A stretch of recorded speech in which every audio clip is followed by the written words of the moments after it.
All right, Yes. then. Am I too old and uncool to say dude or something? No. It's just I'm always banging on about how cool he is.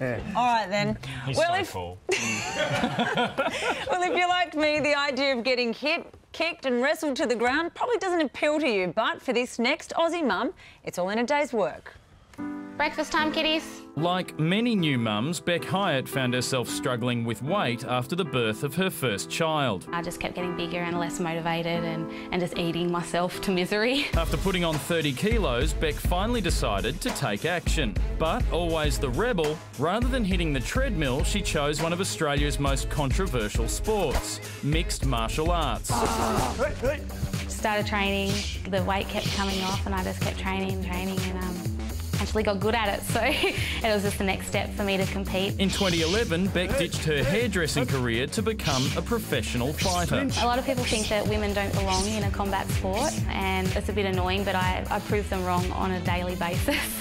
And we don't fight like girls, we don't pull hair and pinch and bite, we actually get in there and we're just as exciting as the men. Along with a new career, Bec also found love with her trainer, Dan. Bec and I fell in love about the week that we met.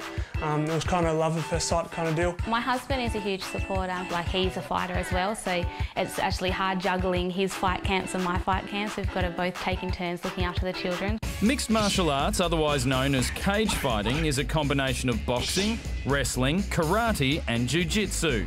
To its critics, it's a no-holds-barred blood sport. But as one of the fastest growing sports in the world, to Bec, it's her shot at stardom. It is actually a sport, there are rules. I know people don't like to think there are, but there are rules. You can't headbutt, you can't bite, you can't eye gouge, you can't hit to the groin. That's good to know. But her first fight was far from tame. Bec, whose nickname is Rowdy, was knocked unconscious in the first round. But I wasn't injured, I was training a few days later. It's really superficial injuries like a sore back, a sore nose, like there's nothing huge. While there's only a handful of female mixed martial arts fighters in Australia, in the United States, it's a multi-billion-dollar industry. And Bec recently got her big break over there, being signed to the Invicta Fighting Championships. Invicta's the equivalent of World Championships for a wrestler, so for her, when she made it, I was just ecstatic for her, and it's probably the best step in her career that she could have got. There was a late pull-out, someone broke their nose, so they called me in and asked if I wanted to fight for the title. And so, of course, I wasn't going to turn that opportunity down. Bec lost the fight, but after surviving 5 rounds, she didn't go unnoticed. She went the distance with her number 4 in the world in America.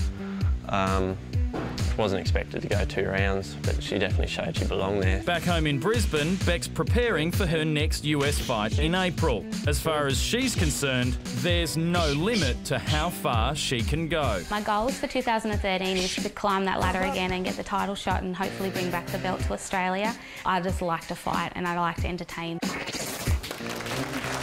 As you said, some people object to women doing mixed martial arts. I say take that up with Bec yourself. She's a cool dude, isn't she? Yeah, just like Barack Obama. Exactly. Give it another crack. We're going to take a break. Back in a tick. Coming up, worried you'll lose Grandpa? The CSIRO have the answer.